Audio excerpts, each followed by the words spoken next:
Please welcome investor and founder of Homeaway, Carl Shepard, and the CEO and founder of Sonder, Francis Davidson, in discussion with Skift senior travel tech reporter Sean O'Neill.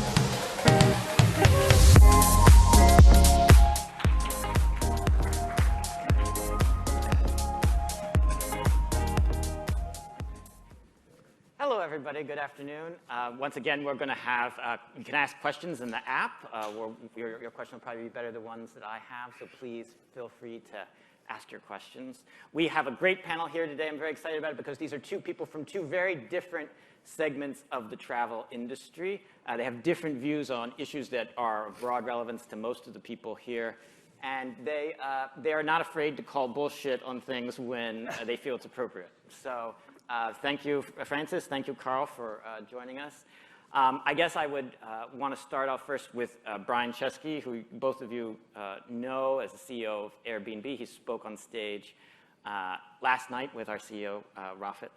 And he has this vision that things are going to really fundamentally change for the next 10 years, that you're going to have business travel is going to be changed, and family travel and group travel. So I'd like to start, Carl, with you. Like, you heard him talking about family travel, group travel. There's going to be a boom for like 10 years on. It's not just a 2020, 2021 phenomenon. So what's your take on that? Well, I was glad to know that he finally figured out what everybody else figured out 40 years ago, that families and groups travel using vacation rentals.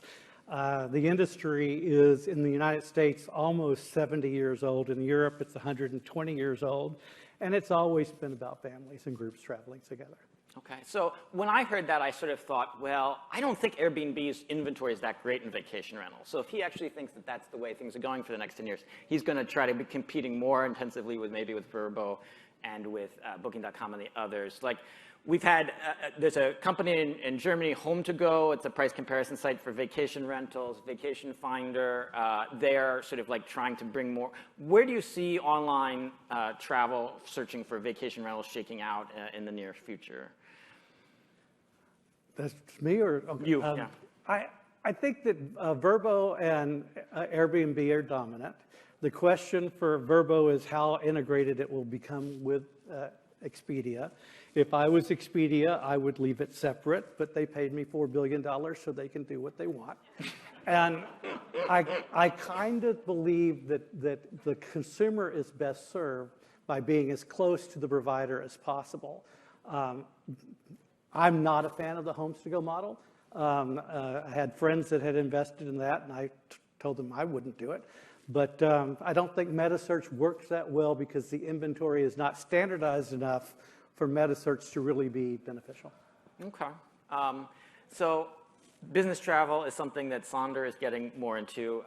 Chesky said that he sees it's changed in the new hybrid work environment.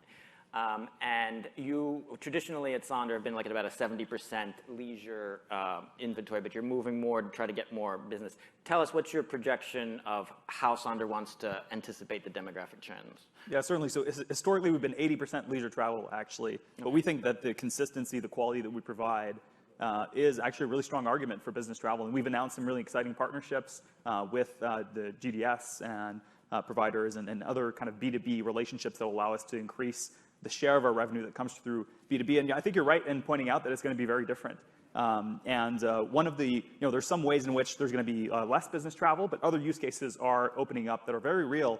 For example, like our company, we're comfortable hiring folks all over. We have 1,500 employees, and our view is that we should provide the freedom for our employees to work wherever they want, whether that's our office or remotely. But conversely, we don't want relationships to be stale. We want people to actually come up and meet in person on a regular basis, say every 3 months, and meet up in a market and spend a few days together. Instead of a water cooler talk, we can actually have meaningful time together, and that will require travel back to HQ, travel to an offsite on some frequency, and that freedom could also be used to go spend 1 month in Mexico City and work out of Mexico City. And so there's a really large proportion of the labor force that actually is going to seek out new kinds of accommodations and providers to meet those needs for something that isn't quite a leisure trip, but isn't quite a business trip, but maybe something in between.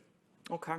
So you're on Team Chesky in terms of what the trend is for business, and you feel like Sonder can be well positioned to try to get that leisure travel. Yeah, certainly, especially for longer term stays. I think this is something that we've really shined throughout the pandemic, kept occupancy rates of about 80%, even though we're primarily an urban accommodations provider. We've, through extended stays of 14 days or more in particular, are up like some, really, really significantly. And we think that capability and that set of demand is likely to sustain itself. I myself have been on the road for at least, I'd say 12 or 13 months in the last 18 months, visited 26 of our 39 Sonder markets, usually for 2-week stays where I'd just be doing my work during the day, Monday through Thursday, and then, just be in a different city Monday through Friday, and then be a different city in the evenings and the weekends. So I think that's really a lifestyle that's compelling specifically for millennials and the Gen Z. Well, thank goodness someone has been traveling in the past year. I was talking in the lobby of the TWA hotel last night with an anonymous executive, and I was saying I was going to be having this interview, and they were saying, well, ask them about how the institutional dynamic, how institutions can get us sort of into the play of short-term rentals. So Sonder is like partly do hotel license and partly short-term rental license. And in the hotel, there's hotel REITs or real estate investment trusts have been common for quite a long time. How long is it going to take until there is a STR REIT, a short-term rental real estate investment trust, or are the KKRs and Blackstone's going to be getting into it, do you think? Yeah, well, I mean, we have institutional landlords. So I think it's now, in the past, it's already occurring. I think it's only going to grow in size over time, especially hospitality REITs, I think, are looking for exposure to this category. And we're in conversations with some of them to, explore operating some assets, especially like where we really thrive, which is smaller key count properties on the hotel side, 125 keys or fewer, independent hotels. I think those are really interesting asset class, and no brand has really managed to kind of do a rollover of these smaller assets, particularly in Europe, where we're seeing quite a lot of success in Barcelona and Madrid, and kind of these European markets where there's kind of a central historical core of a lot of independent, smaller key count assets. That could be really appealing for institutional capital to kind of go in and acquire, in a lot, like kind of a package deal of a lot of assets that are smaller, but haven't really been accessible due to the nature of, the urban planning and urban design of these markets. Cool. Carl, I want to sort of switch gears a little bit. No one else at the Skift Global Forum stage is going to know as much about vacation rentals as you. And I know a hot topic with you is regulation, and you think the travel industry should be sort of paying more attention to the regulatory issue around vacation rentals. So what should we know? Well, what Francis was just talking about, when you are developing a business from building from scratch to be a short-term rental, that is something that I think a lot of cities really want, and they think they want that. I think the regulations that have come in place so far are moving a bit too far to the right, where they're really diminishing the rights of homeowners. And homeowners have skin in the game. The industry, vacation rental industry, really has begun to segment in a significant way. It was founded on the basis of second homes. Airbnb brought us into the world of people would rent their back bedroom and then they rent their entire apartment, but they don't typically own that apartment. They typically rent that apartment for someone else who has the skin in the game, the landlord who has the skin in the game. I think what Francis's group is doing is sort of saying, we need to have the skin in the game because that's how capital gets deployed. And when capital is deployed, I think cities listen to that. The problem with regulations right now are they're trying to force out of business the bulk of the industry, which is second homes. And second homes are the things that help school districts pay their teachers and help property taxes on those buildings, help cities in which the owners of those homes actually are not consuming any services, and in fact bring people in to do things in those cities that the owners wouldn't do. A visitor to Austin goes to a restaurant, in his 10 days will go to 20 restaurants. I will go to 20 restaurants. I live in Austin. I'll go there over 5 months. I'll get to 20 restaurants. So I think the short-sightedness of cities is driving vacation rentals back underground in the cities, which is bad for the industry. It's bad for the traveler. It's not even good. It's not good for anybody right now. Mm-hmm. Makes sense.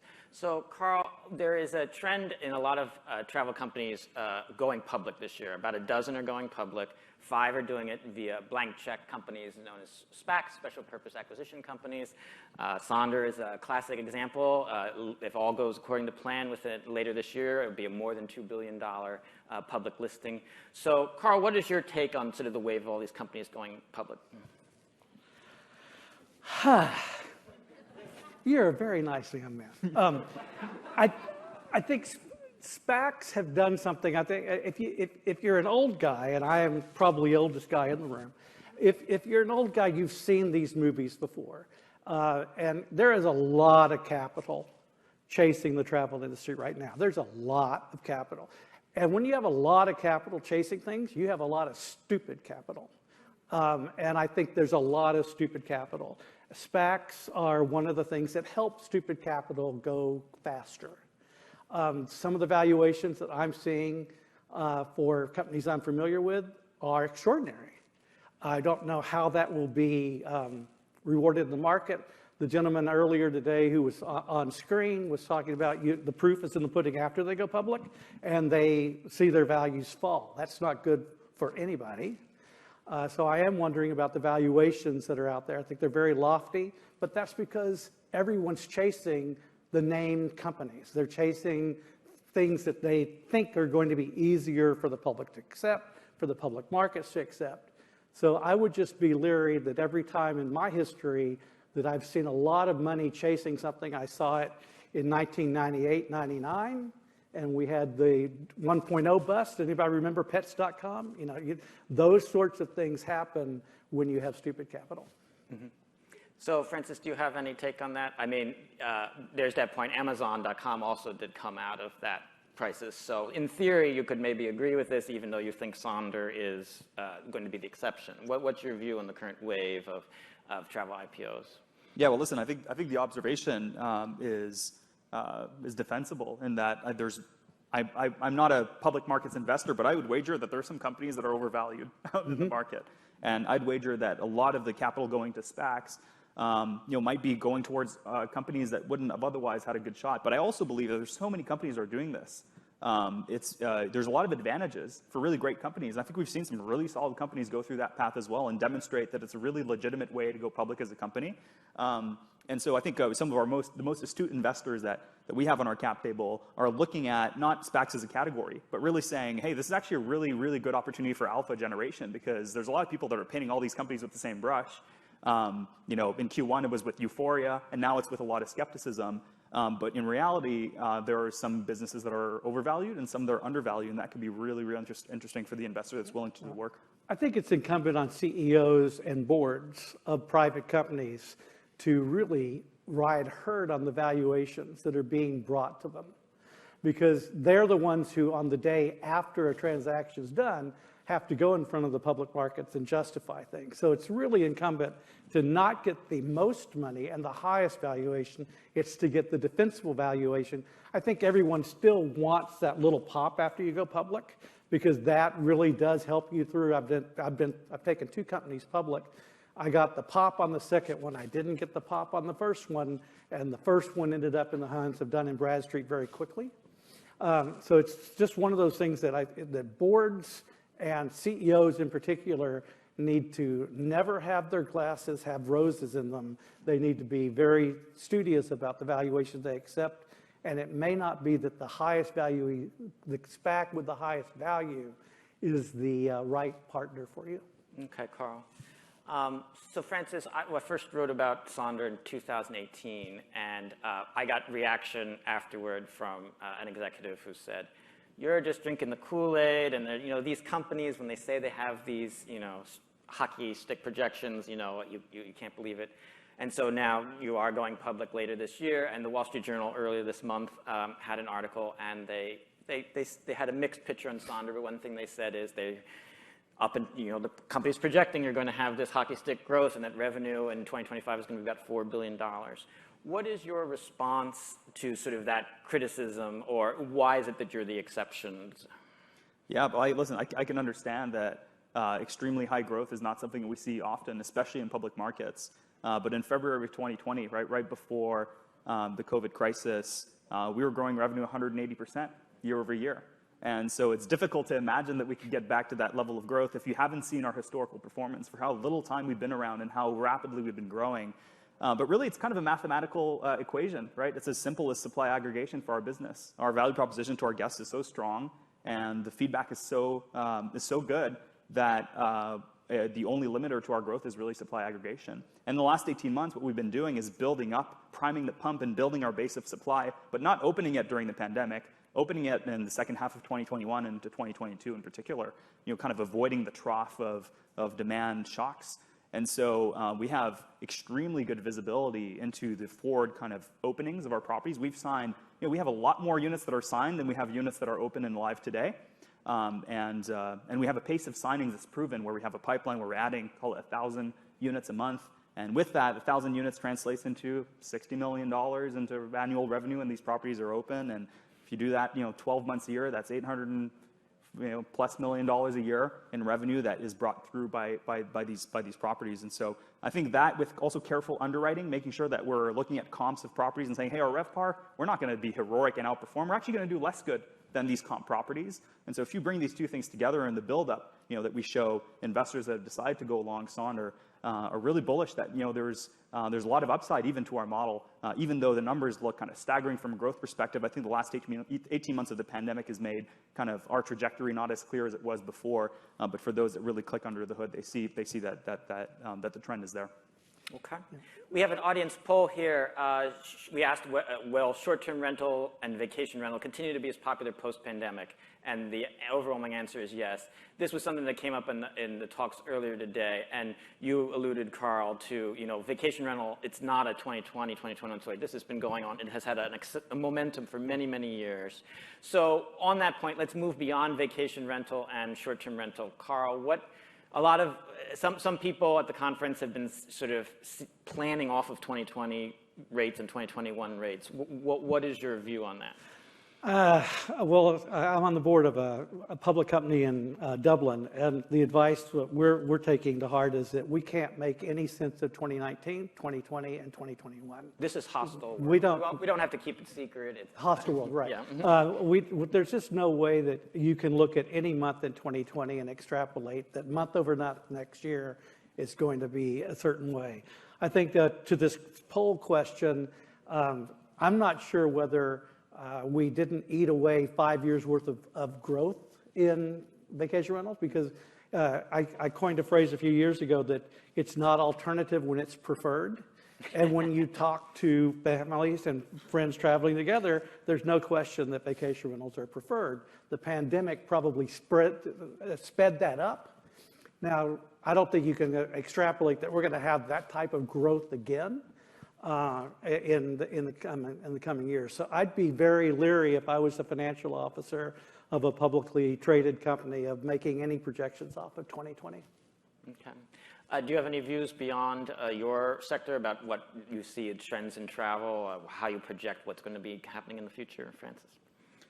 Yeah, I mean, very, very optimistic about the long-term potential. I mean, it's good to take a step back and look at generational shifts, in particular how millennials and the Gen Z spend their time and what they value and how they use their disposable income.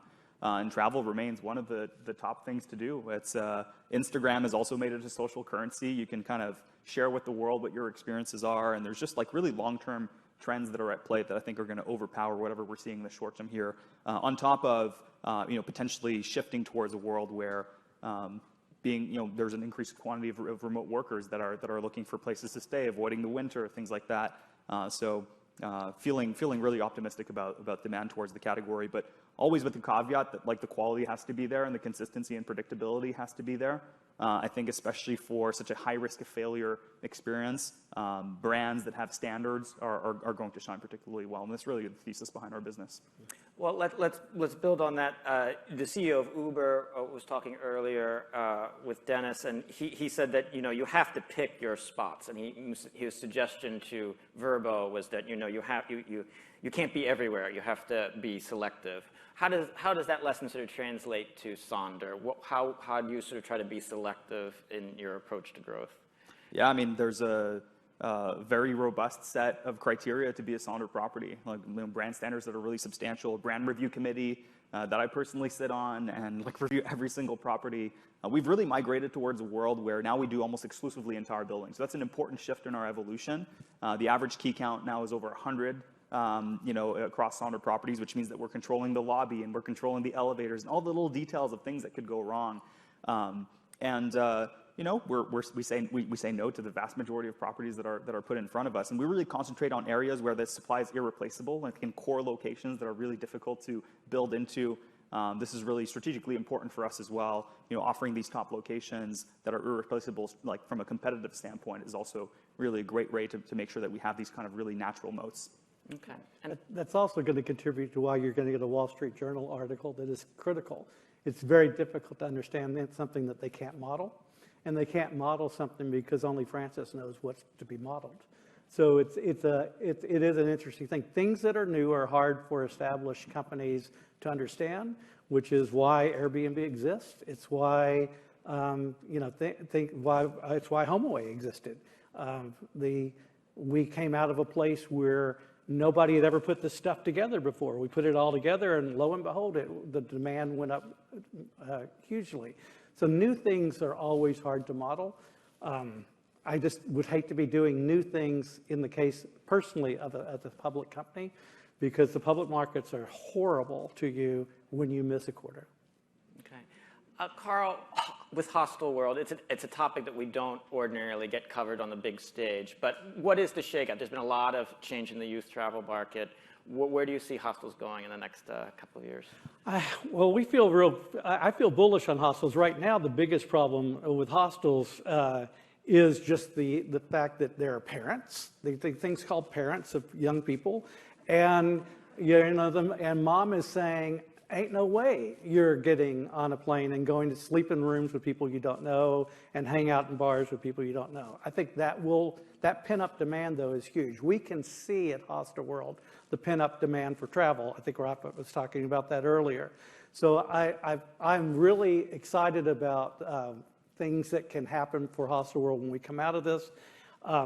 Someone earlier today said the thing you have to concentrate on is user and customer experience. That's where Hostel World's been spending all its time and effort, is making the best experience for people who want to travel that way. And make no mistake, there are people who want to travel using hostels. They live for it. And it isn't 18 to 24, right, it's 18 to 35. Yeah, totally. Well, thanks both of you for this conversation. Really appreciate it. And thanks everyone for listening. Yep.